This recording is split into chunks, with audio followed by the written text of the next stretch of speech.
So you work on something interesting when it comes to sports and data, right? So can you talk more about that? You've spoken to me, like, can you elaborate more for the viewers or the listeners? Oh yeah. So before I came here, I didn't know that there is such a big industry for data. That was I didn't even like. I just knew the basics of Excel.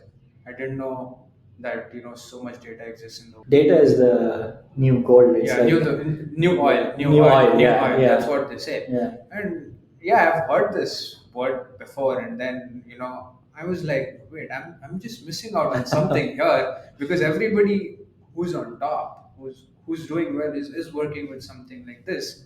So I tried, to dig in. To sports stuff, and because I'm on this sports spectrum of it, I tried to do some courses online and see a few YouTube videos and stuff like that. So recently I've been working with the women's basketball team at the University of Tampa.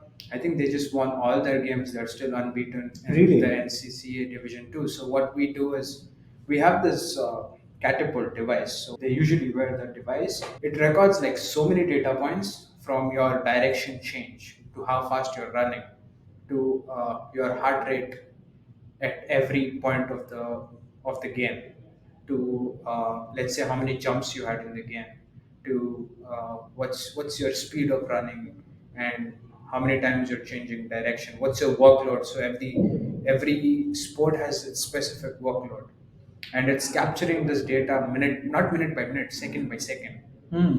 It's pretty interesting. And then what we do at the university right now is we basically analyze, or we bring in this data of what's the player load and how much have they played this week or how much have they played this month. If they exceed something like that, they're more prone to injuries or stuff like that. And then we put it on the system, and we build a Power BI dashboard for them, where we are like, this is the player report for today and stuff like that. So it was a different experience altogether. This, I think, is something that is lacking back home, and this is something I want to take. If I ever go back home, I want to take it back home and show it to the. I think, as we speak, India is progressing, but I think this is something that is lacking right now back home. But by the time I think I'm back home, I think they'll It'll get be there. equipped with it. But Yeah. yeah.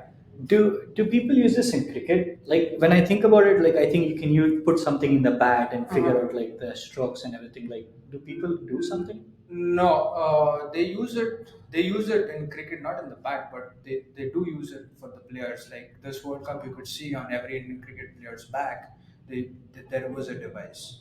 There was a device. So they measure how much you run, or they measure how much whatever your workload that day was, running between the wickets or your fielding or your whatever workload you have been doing, and every second by second they're measuring your heart rate. So they see, like, throughout the season, what's your heart rate like, what's your player load, what's your load like. If you're on the higher end of the spectrum, it means you're more prone to injury. Mm. So I'll rest you for 2 games or 3 games and then bring you back in, because I don't want you injured. Yeah. And then they see like how you performed this day versus this day. Where was your power output less, where was your power output more.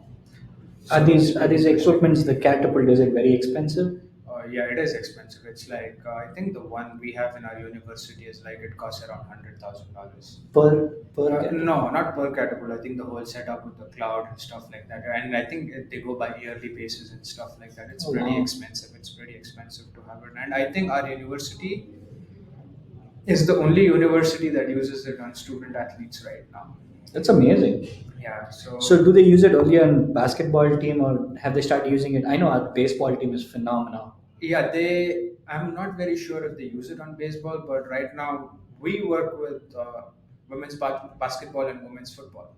So When you say football, soccer. yeah, soccer. Okay. So what happens here and what happens back home is the coach is the head of the team. Mm-hmm. The head coach is the head of the team. Whatever he says, is the word of God. So if he says yes, he says no. It's it. So and if even now it's like they are getting used to the technology. If you have a coach that comes from like when he's played in 1950s, 1960s, when he didn't have this device, he's not going to be open to use it on his Mm. players. So there is still a lot of in sports science field. There is still a lot of we can The learning say, curve. yeah, the learning curve, and there's still a lot of age gap. That's what we call. We're trying to cover it up because with the technology and with this, like we want to.